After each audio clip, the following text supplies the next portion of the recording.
चीज़ सोच रही थी कि जो बच्चे 4th ईयर कर रहे हैं और जो करेंगे उनके लिए फ्यूचर में क्या ऑप्शंस हैं।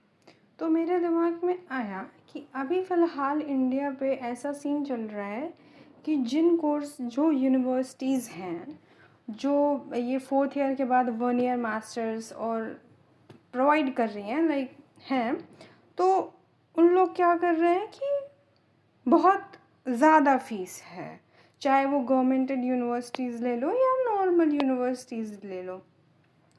और जो गवर्नमेंटेड और प्राइवेट मान लो हैं, प्राइवेट के तो इतने प्राइजेज़ हाई हैं, इतने ओवरऑल इंडिया अगर देखा जाए क्रॉस इंडिया, तो जो यूनिवर्सिटीज़ 1 ईयर मास्टर्स प्रोवाइड कर रही हैं उनके फ़ीस बहुत ज़्यादा हाई है। अगर तुम ये सोचो कि तुम अब्रॉड जाओगे, तो अब देखो, being a middle class student, हमारे पास इतना अफोर्ड करने के लिए नहीं है कि बिल्कुल ही हाई, बिल्कुल अनलेस एंड अनटिल हमारे माँ बाप किसी बिजनेस में नहीं है, अनलेस एंड अनटिल हमारे माँ बाप के पास अंधाधुंध पैसा नहीं है।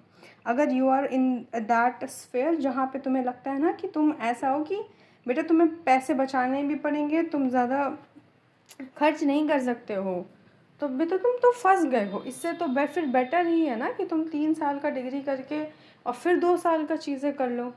ये कौन सा चीज़ होता है कि अब तो ख़त्म। अब मैं इतनी सारी रील्स देख रही हूँ जो जिनमें 4th ईयर के बच्चे, इवन डीयू के ही अभी देखे, जो इतने परेशान है कि भाई 4th ईयर करके तो हमने अपनी ज़िंदगी झंड कर ली, जब अब हमें करना 2 साल का एमए ही है।